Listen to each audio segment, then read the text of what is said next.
The assignment board flickered to life in the Academy's main hall, and the usual chatter died instantly. Cadets from 20 different species crowded around the holographic display, their various eyes widening as they read the mission details. Vortis 7. The name alone made veterans go quiet. Ryan Cole pushed through the crowd, squinting at the screen. His human eyes scanned the brief quickly. Solo retrieval mission, abandoned research station, classified data cores, no scheduled extraction. He grinned and raised his hand. I'll take it. The silence got heavier. A Taulerian cadet with 4 arms turned to stare at him.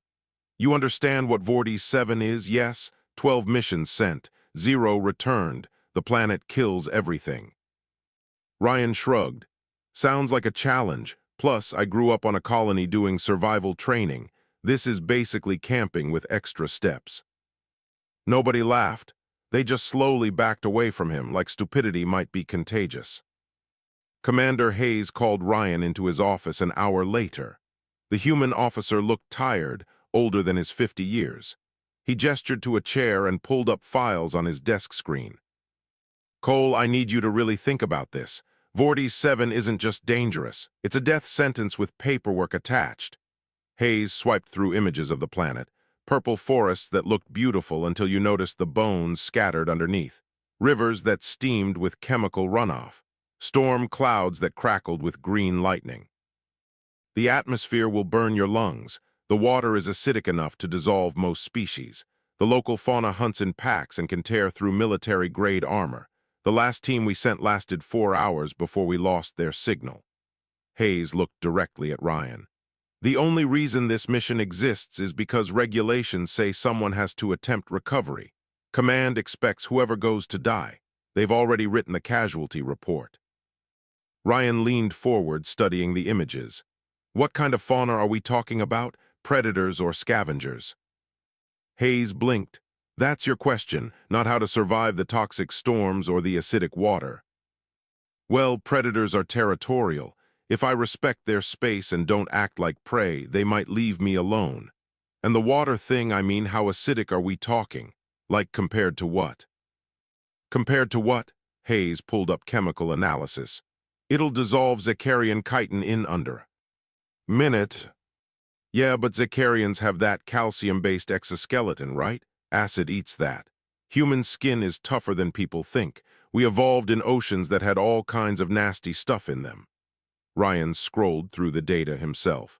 This looks about like swimming in a chlorinated pool that hasn't been balanced properly. Uncomfortable, maybe a rash, but not fatal. Hayes stared at him. You're actually serious about this? Commander, look, I'm bottom of my class in tactical theory and quantum mechanics, but survival training, that's what I'm good at. My colony had bears, wolves, and whether that could kill you in 6 different ways. I know how to live in places that don't want me there. Ryan met his eyes. And honestly, sir, if nobody expects me to come back anyway, what do I have to lose? The commander was quiet for a long moment. Then he sighed and approved the assignment.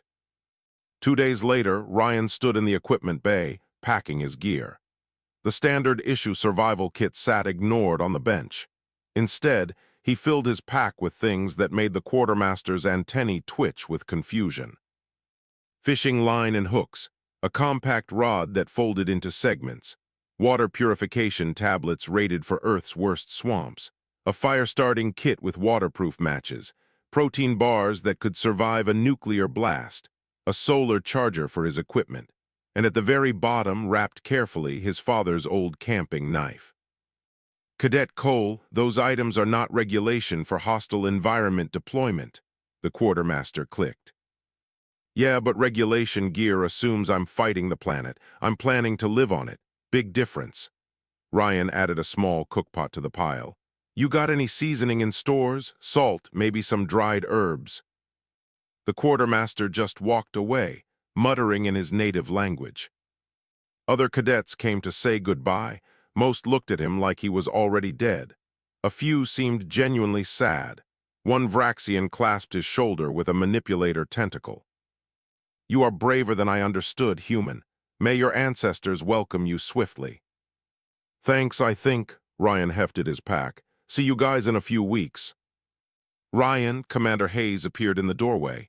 A word. They stepped into the corridor. Hayes handed him a small data chip. Personal emergency beacon. It's not regulation, and if you use it, I'll deny giving it to you. But if things go completely wrong, hit it. I'll figure out a way to get you out. Ryan pocketed the chip. Appreciate it, sir, but I'll be fine. How can you be so confident? Because everyone keeps telling me this planet will kill me, but all the briefings say it has breathable air, drinkable water if you filter it, and lots of wildlife. That's not a death world, sir. That's just Earth before we paved it. Ryan smiled. My grandpa used to say the difference between an adventure and a disaster is your attitude. I'm choosing adventure. The transport pod was cramped and automated.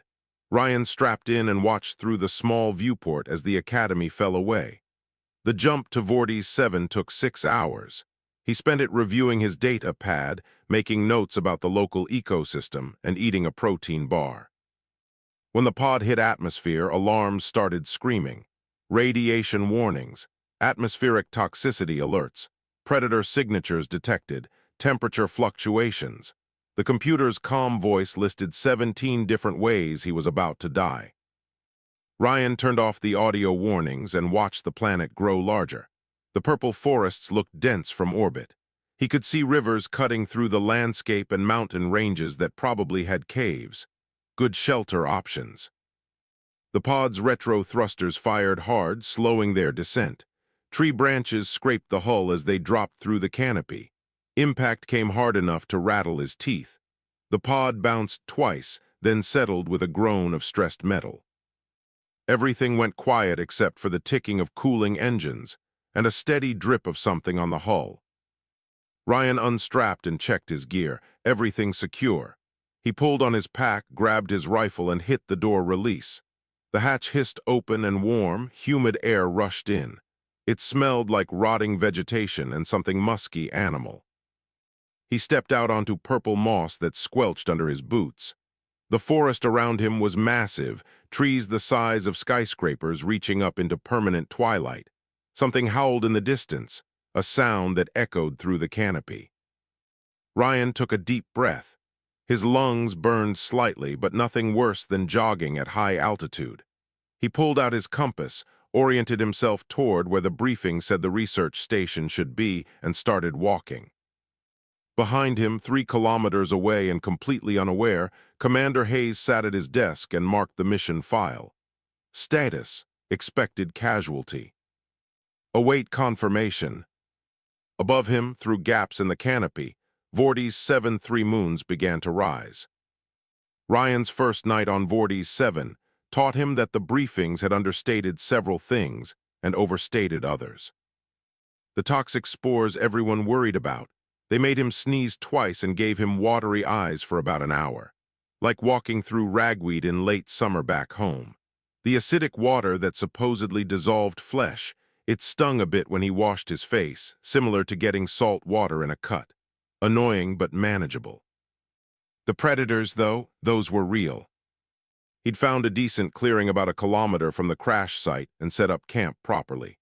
Fire pit dug and ringed with stones. Gear hung from branches to keep it off the damp ground. Shelter built against a massive tree trunk, using the pod's emergency tarp and local branches. His father had taught him that comfortable camping was safe camping, because comfort meant you could think clearly instead of just surviving. The fire crackled as he cooked dinner. A protein bar heated over flames tasted better than eating it cold, a trick that made terrible rations almost pleasant. He'd boiled water from a nearby stream, filtered it twice, and was letting it cool in his canteen. The first sip had tasted weird, metallic, and sharp, but his stomach handled it fine. That's when he heard the breathing. Not his own, something big just beyond the firelight. Ryan didn't freeze or panic. He'd grown up knowing that prey animals freeze and predators notice fear. Instead, he calmly reached for his rifle and stood up slowly, making himself look bigger. I can hear you, he said, voice steady. This is my camp, I'm not looking for trouble. The breathing stopped, then branches cracked and something massive pushed through the undergrowth. It looked like someone had taken a grizzly bear, covered it in midnight blue fur, added an extra set of smaller front legs, and given it teeth that belonged on a shark. The creature was easily 800 pounds of muscle, with eyes that reflected the firelight in an eerie green glow. Its claws dug furrows in the purple moss as it approached. Ryan kept his rifle pointed down but ready. "Hey there, big guy, you're beautiful, you know that? Apex predator, probably territorial. This is your hunting ground, isn't it?"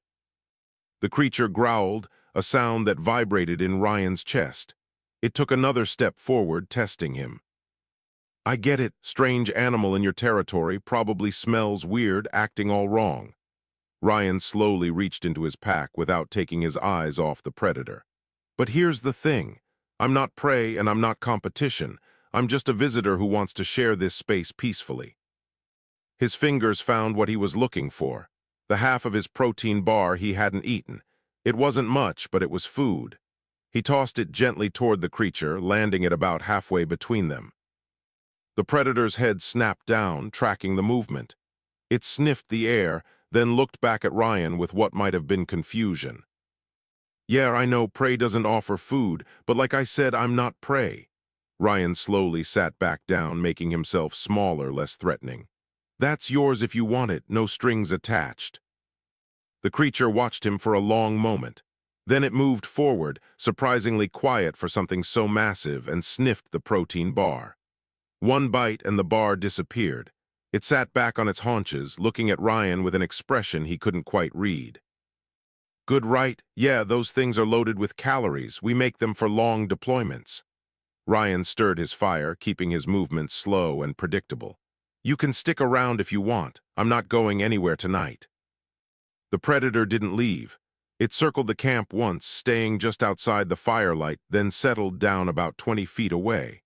Still watching, but no longer aggressive. Ryan finished his own dinner and banked the fire for the night. "I'm calling you Bruno," he said to the creature. "You remind me of a bear from Earth Stories. Sleep well, Bruno." The predator's eyes glowed in the darkness, unblinking. Morning came with strange bird calls and the smell of damp earth. Ryan woke to find Bruno still there, watching the camp. He went about his routine naturally, heating water for drinking, checking his gear, eating breakfast. Every so often, he'd toss a bit of food toward Bruno, never making it a big deal, just sharing like you would with a camping buddy. By the third day, Bruno followed him openly. When Ryan walked to the stream to refill his water, the massive predator padded along behind, staying about 30 feet back. When Ryan made camp that evening, Bruno settled closer, maybe 15 feet away. "You're curious about me, aren't you?" Ryan said, setting up his cooking pot. He'd caught some fish from the stream using his folding rod, and they were sizzling over the fire. "Never seen anything like a human before. We're weird, I know. We sweat instead of panting, we walk on 2 legs, and we cook our food." Bruno's nose twitched at the smell of cooking fish. "Want to try some?" Ryan pulled one fish off the heat and let it cool on a flat stone. Once it stopped steaming, he tossed it toward Bruno. The predator caught it midair and swallowed it whole. Then it sat up straighter, making a sound that might have been approval. "Cooked food tastes better, doesn't it?" "Yeah, humans figured that out a long time ago." Ryan ate his own fish, savoring the simple meal. It tasted like trout, flaky and mild.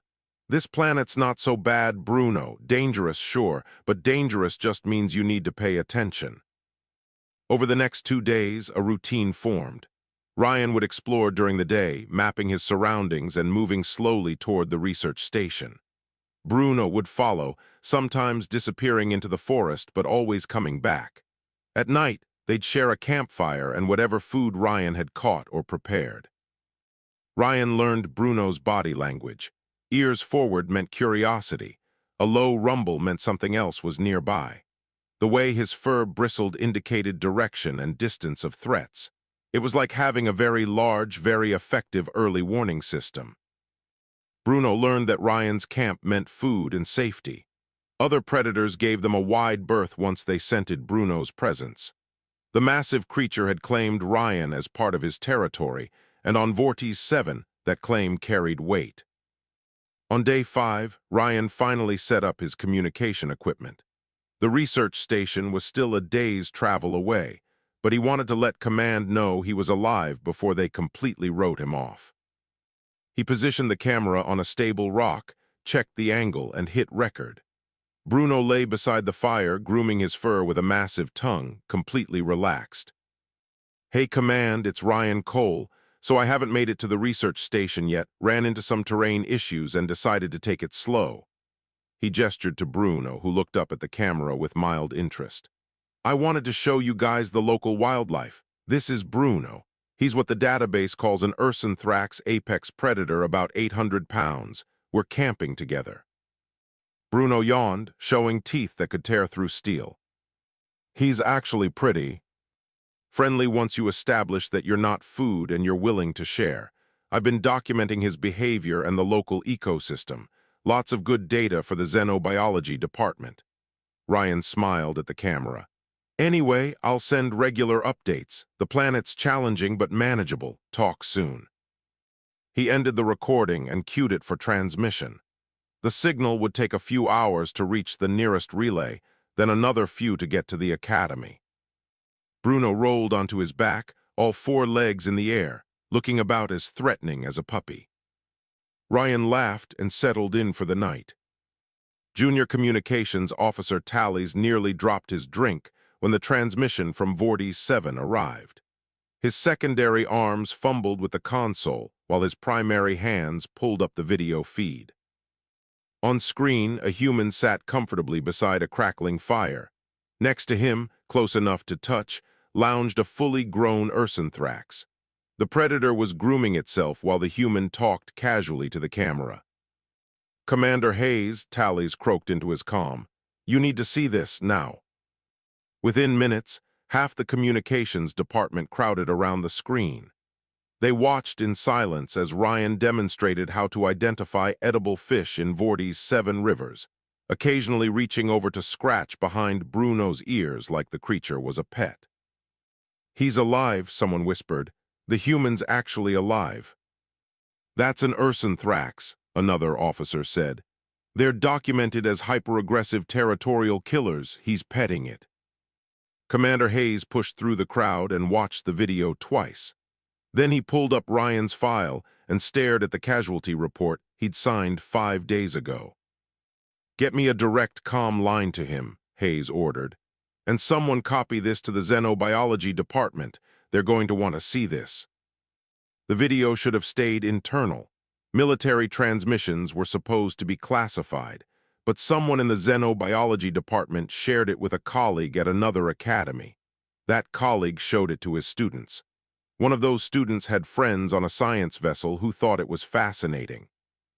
Within 48 hours, Ryan's camping trip with Bruno had spread across 3 solar systems. By the end of the week, it had gone viral across the entire galactic network. Ambassador Krell watched the video for the 3rd time, his compound eyes reflecting the screen's glow. Around his office, several aides stood in uncomfortable silence. "Explain to me," Krell said slowly, "how a single human cadet is surviving on a planet where we lost a fully equipped military team." "We believe it is related to human evolutionary advantages," one aide offered. "Earth is classified as a high-gravity death world with extreme environmental variations. Humans evolved to handle conditions that would kill most spacefaring species." "But the Ursanthrax," Krell gestured at the screen where Bruno was now playing in a river while Ryan narrated. "Those creatures have killed trained soldiers in environmental suits." "Yes, but the human is not wearing an environmental suit." The aide pulled up comparative analysis. "The suits mark wearers as foreign. The local predators attack anything that smells wrong or acts like prey. This human has adapted to the environment instead of fighting it." Krell watched as Ryan waded into the river, using a primitive rod and line to catch fish. The water that dissolved Zakarian chitin just made the human's skin slightly red. Bruno watched from the shore, till swishing with what looked disturbingly like contentment. "This changes things," Krell said quietly. Ryan's second transmission arrived 3 days later. He'd set up a more permanent camp and was giving a tour while explaining his water purification process. Bruno appeared in the background, dragging a massive branch to add to some construction project. So the key is understanding that not all dangerous water is equally dangerous to all species, Ryan explained, holding up a canteen. My biology can handle higher acid levels than most. I still filter it twice and add purification tablets, but the base water here is actually pretty clean if you avoid the algae blooms. He demonstrated his filtering setup, a combination of technology and improvised natural materials. Then he showed how to identify safe versus unsafe water sources by the color and smell. Back on my colony, we had to do this all the time. You learn to read the environment instead of fighting it. Ryan poured himself a cup and drank. See, still alive. The video ended with Bruno investigating the camera, his massive face filling the frame before a paw knocked the device over. Ryan's laughter played over the image of purple sky. The Xenobiology Department published a preliminary report on human-Earth-anthrax interaction based on the videos. It got picked up by major science networks. Suddenly, everyone wanted to know more about these humans who could befriend Death World predators. Educational channels started broadcasting Ryan's transmissions with expert commentary. Scientists analyzed his survival techniques. Military strategists debated the implications of human environmental adaptation. In a bar on a trading station, a group of off-duty soldiers watched Ryan's latest video. He was teaching viewers how to build a proper fire pit to avoid forest fires, while Bruno helpfully demonstrated what not to do by knocking over the wood pile. "That's the planet that killed my training instructor," Avraxian said quietly. 3-day mission, he lasted 4 hours. "The human has been there for 2 weeks, someone else added, and he is treating it like a vacation." "Look at the predator," a third soldier said. "It is relaxed around him. My xenobiology instructor said Earth-anthrax cannot be domesticated. They're too aggressive." On screen, Bruno rolled over for belly rubs, while Ryan explained proper campsite selection. The soldiers looked at each other and ordered another round. Commander Hayes received new orders from High Command. Where before they'd written Ryan off as a casualty, now they wanted detailed reports, survival data, environmental analysis, behavioral observations of local wildlife, everything. Hayes sent a message to Ryan explaining the situation. The response came back 2 days later. "Hey, Commander, sure I can send reports. No problem, but I'm kind of busy setting up a more permanent base. The research station is about a day away now. I'll get there soon. In the meantime, here's this week's fishing tutorial. Bruno's getting really good at it." The attached video showed Ryan teaching Bruno to fetch dropped fishing line. The massive predator performed the task with surprising gentleness, carefully holding the line in his teeth and bringing it back without tangling it. Hayes watched it and shook his head. Then he saved it to the growing file labeled Ryan Vortis 7 Survival Documentation. On a council world, debates raged in academic circles about the implications. If humans could survive on death worlds, what did that mean for territorial classifications? Vortis 7 and dozens of planets like it had been deemed uninhabitable, keeping them unclaimed in neutral space. But if humans could colonize them, everything changed. Some species saw opportunity, others saw threat, a few saw partnership possibilities. Earth's diplomatic corps suddenly found themselves invited to meetings they'd never been considered for before. The home planet of the species that could turn death worlds into camping trips had become very interesting to the galactic community, none of which Ryan knew or particularly cared about. His latest transmission showed him building a fish trap in a stream while explaining the basic principles of sustainable harvest. Bruno supervised from a sunny rock, occasionally offering unhelpful commentary in the form of curious growls. "The key is to take only what you need and leave enough for the population to sustain itself," Ryan explained, setting stones in careful patterns. "You're not trying to empty the river, you're trying to live alongside it." He placed the final stone and sat back, satisfied. There. Now we wait for the fish to swim in and we'll have fresh food without having to actively hunt every day. Bruno appreciates this because it means more nap time. On cue, Bruno yawned enormously and flopped onto his side. The video ended with Ryan's voice. Next time, I'll show you how to identify edible plants. Some of the local vegetation is actually pretty tasty if you know what to look for. Stay safe out there. Across the galaxy, millions of beings from hundreds of species watched a human and his death-world pet living peacefully on a planet that had killed everyone else who tried. The research station appeared through the trees like a metal skeleton, half consumed by purple vines and rust. Ryan stood at the edge of the clearing, studying the structure while Bruno sniffed the air suspiciously. "What do you think, buddy? Home sweet home." Ryan adjusted his pack and started forward. Bruno growled low, his ears flat against his head. The massive predator didn't follow. Ryan stopped and looked back. In 2 weeks of traveling together, Bruno had never refused to follow him anywhere. That bad, huh? The building itself was standard Galactic Alliance design, a modular research facility meant to house 20 people comfortably.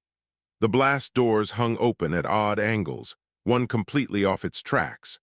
Scorch marks blackened the walls around the entrance, and something had torn deep gouges in the metal plating. "Okay, I see your point." Ryan pulled out his rifle and checked the charge. "But I came all this way, might as well take a look." He approached carefully, watching for structural damage or signs of instability. The entrance gaped like a mouth, dark and unwelcoming. His flashlight beam cut through the darkness, illuminating overturned furniture and scattered equipment. Inside, the air was stale but breathable. Emergency lighting flickered in some sections, powered by backup solar cells that somehow still functioned.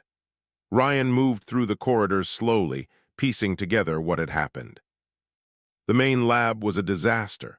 Specimen containers had shattered, their contents long since dried or decomposed. Research notes lay scattered across the floor, some stained with substances Ryan chose not to identify. A personal data pad sat on one desk, its screen cracked but still holding a charge. He picked it up and scrolled through the last entries. Day 47, supply ship delayed again. Council says weather conditions prevent safe landing. We are rationing food. Day 53, Jenkins developed a reaction to the atmospheric spores. Medical supplies running low, still no ship. Day 61, water filtration system failing. The local water is too acidic for our species. We attempted to boil it, but the chemical composition does not change with heat. 3 team members sick. Day 68, no contact from Council in 6 days. I think they have abandoned us. Day 71, we are going to try to survive on local resources. Dr. Yennett believes some of the plant life may be edible if processed correctly. The entries ended there. Ryan found more data pads scattered throughout the facility, each telling a similar story. A research team slowly dying because they couldn't adapt to the environment around them. In the sleeping quarters, he found environmental suits still hanging in lockers. State-of-the-art equipment designed to protect wearers from hostile atmospheres. But suits needed maintenance and power, and eventually they'd failed. The team had starved while surrounded by food they couldn't digest. They'd died of dehydration next to rivers they couldn't drink from. They'd frozen in their climate-controlled suits when power ran out, unable to tolerate the natural temperature. Ryan sat in the main control room and read through the research logs. The team had been studying Vortis' 7 ecosystem, trying to classify it for the Galactic database. Their conclusion, written before things went bad, uninhabitable for colonization. Recommend permanent. Quarantine. You were wrong, Ryan said to the empty room. It's not uninhabitable, it's just uninhabitable for you. He found the data cores in a sealed vault, exactly where the mission briefing said they'd be. Classified research that Command wanted recovered. Ryan downloaded everything to his portable drive and backed it up twice. Then he explored the rest of the facility with new purpose. The power system still worked, fed by a geothermal tap that would run for decades. The structure was sound despite the cosmetic damage. The gardens where the team had tried to grow their own food were overgrown, but the hydroponics equipment could be salvaged. This wasn't just a tomb, it was a base. Ryan spent the day clearing debris and assessing what could be repaired. The kitchen area had basic cooking equipment. The sleeping quarters had actual beds, though he'd need to replace the mattresses that had rotted. The lab space could be converted into storage or a workshop. As the sun set, he stepped outside and found Bruno waiting at the tree line, still refusing to enter the clearing. "I get it, bad smells, death smell. This place killed people and you can tell." Ryan walked over and sat beside the massive predator. "But it doesn't have to be a graveyard, we could make it something else." Bruno huffed and pressed his head against Ryan's shoulder. "I'm thinking we set up properly here. The power works, there's shelter from the storms, and it's close to that good fishing spot we found yesterday." Ryan scratched behind Bruno's ears. "But I need you to be okay with it. We're a team. If you hate this place, we'll find somewhere else." The predator looked at the building, then at Ryan, then back at the building. Finally, he stood up and took a cautious step toward the clearing. Ryan followed, moving slowly. Together they crossed the open space and approached the entrance. Bruno's fur bristled and his muscles tensed, but he didn't run. At the doorway, Ryan stopped.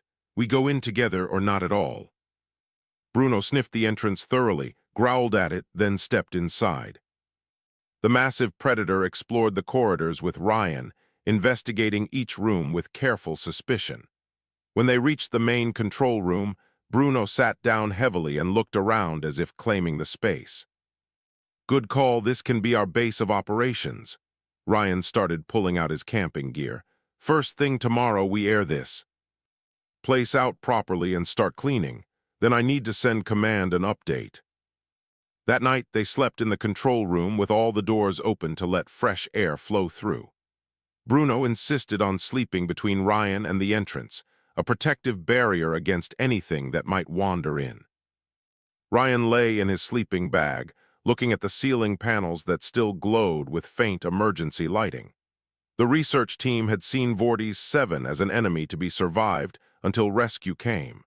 They'd fought the environment instead of adapting to it. He understood why.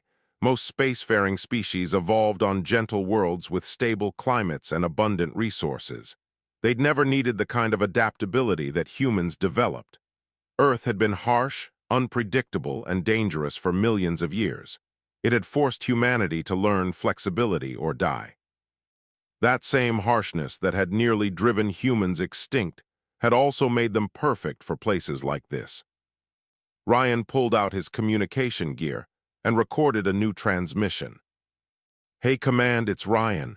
I made it to the research station. Found the data cores you wanted. They're secure and backed up." He panned the camera around the control room, showing the equipment and the sleeping Bruno. "I'm going to set up a more permanent base here. The facility is mostly intact, power systems work, and it's in a good strategic location." He paused, choosing his words carefully. "I also found the previous team's logs. I know what happened to them. They couldn't adapt to the environment and their support systems failed. I want to send my condolences to their families through proper channels. They died trying to do their jobs." Ryan looked directly at the camera. "But their conclusions about this planet were wrong. Vortis 7 isn't uninhabitable. It's just selective about who can live here. I think with the right approach, planets like this could be valuable for human colonization. There are resources here, stable ecosystems, and plenty of space." Bruno snored in the background, a rumbling sound that echoed through the room. "Anyway, I'll send detailed reports on everything I've found. Ryan out." He cued the transmission and settled into his sleeping bag. Outside, Vortis 7 3 moons lit the clearing in pale light. Somewhere in the forest, something howled. Bruno's ear twitched, but he didn't wake. Ryan closed his eyes and smiled. Tomorrow he'd start making this place a real home. The Galactic Council chamber hummed with tension as representatives from 40 species gathered for an emergency session. On the main view screen, Ryan's latest transmission played for the third time. He stood beside a river demonstrating proper fishing technique, while Bruno splashed in the shallows behind him, trying to catch fish with his paws. The human looked relaxed, healthy, and completely unbothered by the death world around him. And if you angle the line like this, you can reach the deeper pools where the bigger fish hang out during the day, Ryan explained, casting smoothly. Bruno prefers the shallow runners, but I like a challenge. Bruno emerged from the water with a fish in his mouth, looking proud. Good job, buddy. Yeah, you're getting better at that. Ambassador Krell stood and gestured for the video to pause. 3 weeks ago, we classified Vortis 7 as uninhabitable. We wrote off the human as a casualty. Now he is giving fishing lessons with an apex predator as his assistant. The human appears to be thriving, a Taulerian representative observed. His latest medical data shows improved physical condition compared to when he left the academy. That is precisely the problem, a Vraxian delegate said. If humans can colonize death worlds, it changes the entire territorial balance. There are hundreds of planets classified as uninhabitable that contain valuable resources. We left them unclaimed because the cost of exploitation was too high. You mean the cost of survival was too high for your species, a human diplomat said quietly. She was new to the council, representing Earth's growing political presence. For us, these environments are challenging but manageable. The chamber erupted in debate. Some species saw opportunity in partnership with humans for resource extraction on hostile worlds. Others worried about humans claiming territory that had been considered worthless. A few openly discussed the security implications of a species that could survive anywhere. Ambassador Krell called for order. The question before us is not whether humans can survive on death worlds. Clearly they can. The question is what we do with this information. We could restrict human access to these planets, someone suggested. On what grounds? The human diplomat asked. The territories are unclaimed. Galactic law permits colonization of unclaimed worlds. We could reclassify them as protected environmental zones. After leaving them abandoned for centuries, the legal challenges would be substantial. Krell watched the debate spiral and thought about the broader implications. Earth had been mostly ignored by the galactic community, a high-gravity world that produced stubborn, adaptable people with limited resources, useful as soldiers or laborers, but not politically important. That was changing rapidly. The video continued in the background. Ryan had caught a fish and was showing how to clean it properly while discussing which parts were safest to eat. Bruno watched with intense interest, drool dripping from his jaws. We need to send a team to retrieve the human, a military advisor suggested. Study his methods, document his survival techniques. He has already sent detailed reports, Commander Hayes said via remote link. Ryan has been extremely cooperative with all requests for information. He is a cadet following orders. Then order him to return. Hayes shook his head. He completed his mission. He recovered the data cores. Everything else he is doing is voluntary. We have no grounds to force his return. Offer him a promotion, better pay, a position at the academy, someone else suggested. We tried that, Hayes admitted. He said he's happy where he is. The council chamber fell silent. On screen, Ryan was now teaching Bruno to retrieve dropped fishing equipment, rewarding the massive predator with treats. The beast performed the task with surprising gentleness. The human has domesticated an ursanthrax, a xenobiologist said in wonder. Every paper on the species says that is impossible. They are too aggressive, too territorial. Perhaps the papers were wrong, Krell said. Perhaps we have been wrong about many things. Across the galaxy, Ryan's vlogs continued to spread. Educational networks broadcast them with expert commentary. Scientists analyzed his techniques. Children on multiple worlds watched Bruno's antics and begged their parents for similar pets, not understanding that Bruno was a trained predator, not a toy. Military strategists studied Ryan's approach to hostile environments. Corporations began investigating human partnerships for resource extraction on previously inaccessible worlds. Real estate speculators started quietly buying up survey rights to Death World planets. Earth's government found itself negotiating partnerships and treaties with species that had barely acknowledged them before. The humans who could turn uninhabitable worlds into homes had become very valuable allies. Commander Hayes received a message from High Command with new orders. Ryan was to be promoted to full officer status, given command of Vortis' 7 research operations, and asked to prepare detailed colonization feasibility reports. He forwarded the message to Ryan and waited. The response came 2 days later, in video form naturally. "Hey, Commander Hayes, thanks for the promotion. That's really cool." Ryan stood in what looked like a cleaned and organized research station control room. Equipment hummed in the background, and through the window, purple forest was visible. "I accept the posting as research liaison for Vortis 7. Happy to help with colonization studies." He walked to the window and gestured outside. "I've been mapping the area, and I think the southern continent would be best for initial settlements. Better water access, less seismic activity, and the local fauna is less aggressive. I can send detailed geographic data if you want." Bruno appeared in the frame, carrying what looked like a small tree branch in his mouth. He dropped it in a corner and looked expectantly at Ryan. "Yeah, I see it. Good job finding firewood." Ryan scratched the predator's head. "Bruno and I have been working on making the station more comfortable. I've got the hydroponics bay working again and started growing some earth vegetables. Tomatoes are doing great, actually." He returned his attention to the camera. "About the request to return for debriefing, I'm going to have to decline. There's too much work to do here, and honestly, I really like it. This feels like home now. But I'm happy to do video conferences and send regular reports." Ryan paused, then smiled. "I know everyone's making a big deal about me surviving here, but it's really not that complicated. You just have to respect the environment instead of fighting it, pay attention to what the planet is telling you, and adapt. These are skills any human with decent survival training has." He gestured around the station.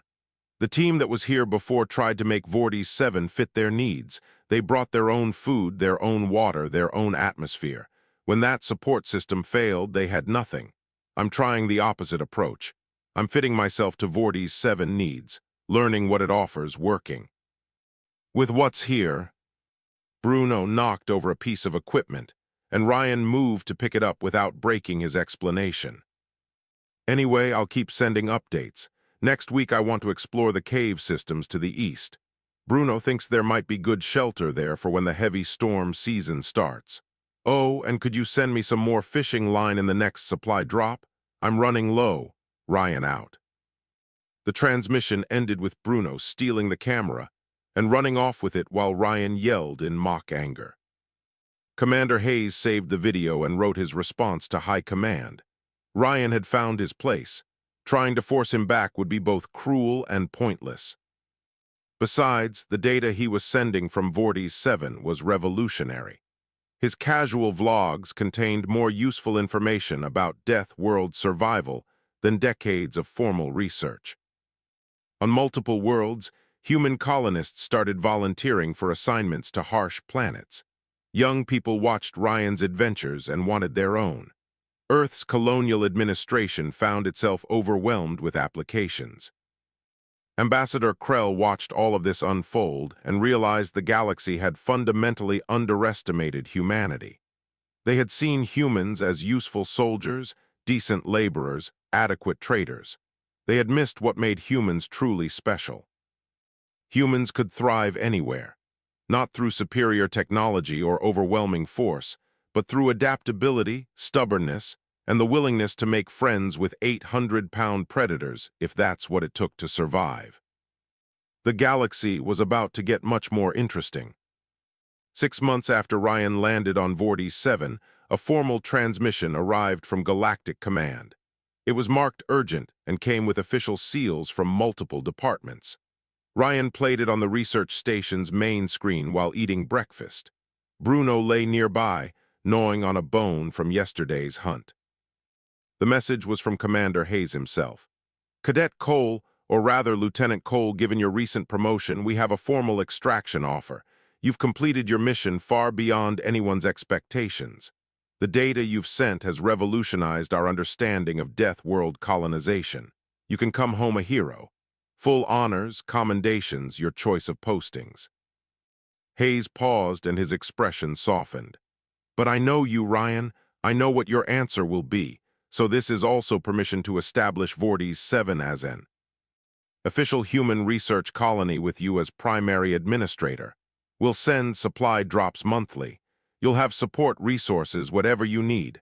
Just say the word. The message ended with coordinates for reply transmission. Ryan finished his eggs, a perfect scramble made from supplies in the last drop shipment. He looked around the station that had become his home. The control room was organized now with his personal touches everywhere. Photos on the walls showing Bruno doing silly things. A shelf with interesting rocks and plants he'd collected. His fishing rod mounted above the door. Through the window, purple forests stretched to the horizon. Morning light filtered through the canopy, creating patterns on the moss. A small herd of herbivores grazed in the clearing, completely unbothered by Bruno's presence anymore. They'd learned he only hunted outside his territory. What do you think, Bruno? Should we go back to the academy? Sleep in barracks, eat cafeteria food, follow regulations? Bruno looked up from his bone and made a sound that Ryan had learned meant absolutely not. Yeah, I agree. Ryan set up his camera and hit record. He positioned it so the view included both him and the window behind him, showing the vibrant alien landscape. Hey, Commander Hayes, thanks for the offer, and I mean that sincerely. It's nice to be appreciated. But I'm going to stay on Vortis 7. This place has become home in a way nowhere else ever was. He gestured to the station around him. I've built something real here. The hydroponics garden is producing more vegetables than I can eat. I've mapped 300 square kilometers and documented over 100 species.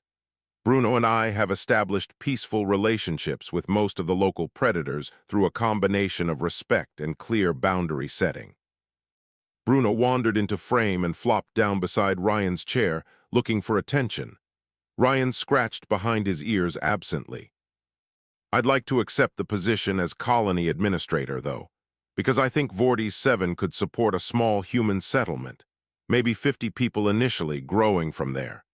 The southern continent has everything we'd need: fresh water, arable land, rich mineral deposits, and an ecosystem that's actually pretty stable once you understand it. He pulled up a map on his data pad and showed it to the camera. I've identified 3 potential settlement sites. This one.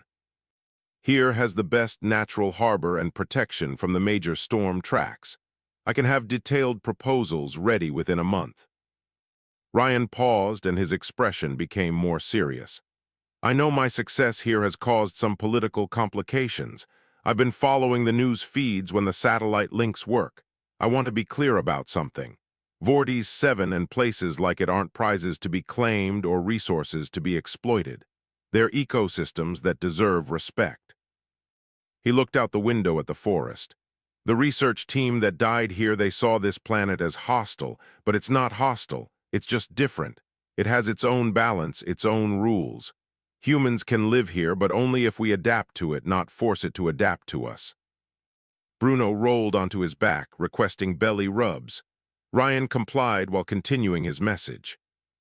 I guess what I'm saying is yes, humans can colonize death worlds, but we should do it thoughtfully.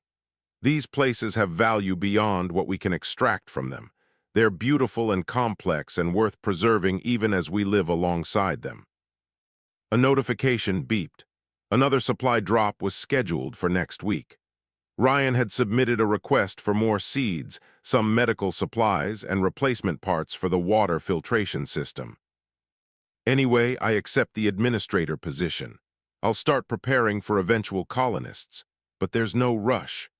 Bruno and I are doing fine on our own for now, and honestly, I want more time to fully understand this place before we bring in a whole community." He stood up and walked to the window, camera following. The view was spectacular. Purple and green forest, distant mountains, one of Vortis' 7 moons still visible in the morning sky. "You know what's funny? Everyone keeps calling me brave or exceptional for surviving here. But I don't feel brave.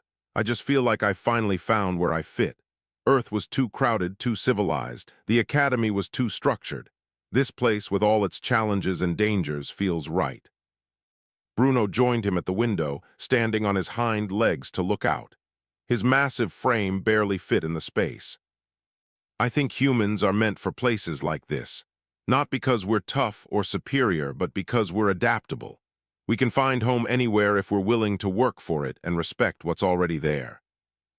Ryan turned back to the camera. "I'll send the detailed colonization proposals soon.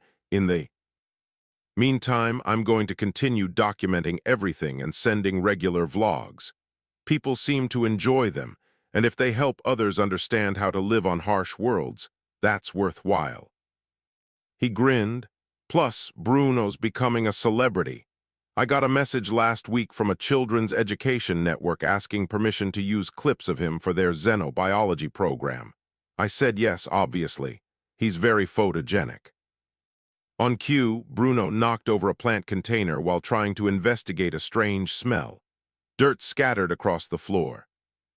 "And sometimes very clumsy. Okay, I need to clean that up." Ryan out. He ended the recording and started cleaning the mess. Bruno tried to help by eating the spilled dirt, which didn't help at all. The months that followed established a rhythm.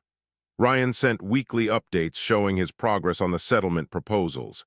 He documented seasonal changes in Vortis' 7 ecosystem.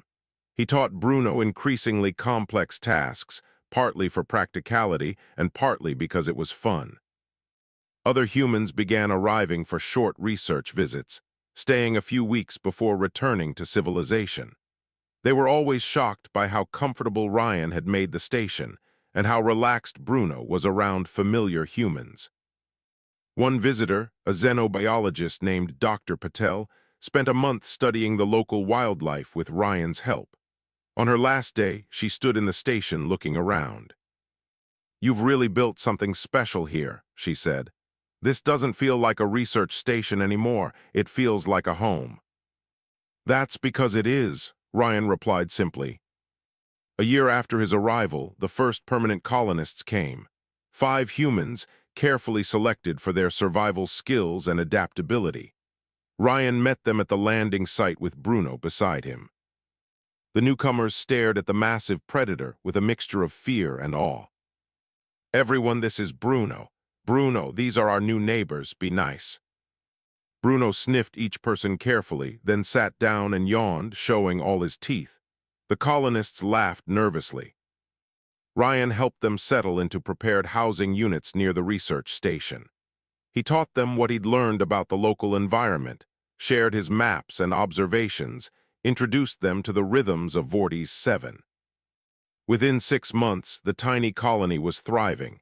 They'd established gardens, built proper infrastructure, and started families. More humans applied to join them. Within 2 years, the population reached 30.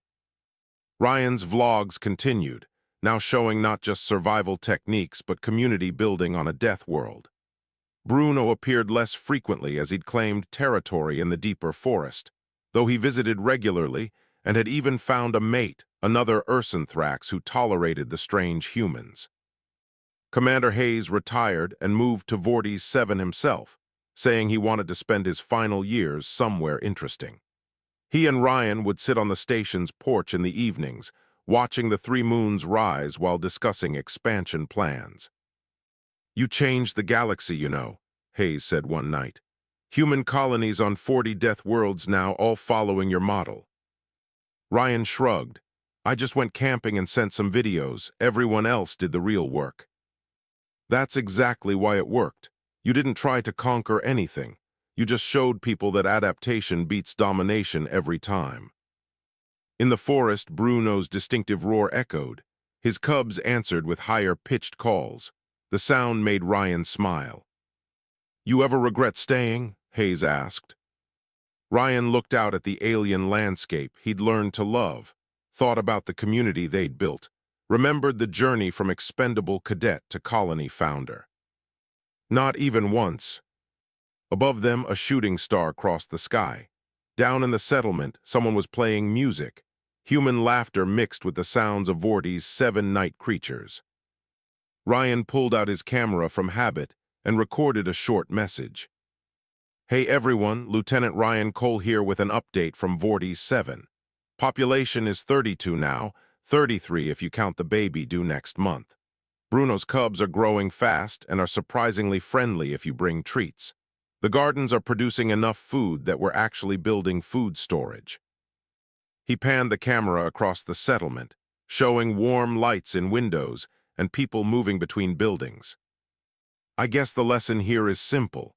There's no such thing as a death world, just planets that require different approaches. Respect the environment, adapt to it, build relationships with it, and anywhere can be home." Bruno appeared at the edge of the clearing, his massive form briefly visible in the moonlight before he melted back into the forest. Ryan smiled at the camera. "Thanks for watching, and remember, the best adventures are the ones where you find exactly where you belong." Stay curious out there. Ryan out.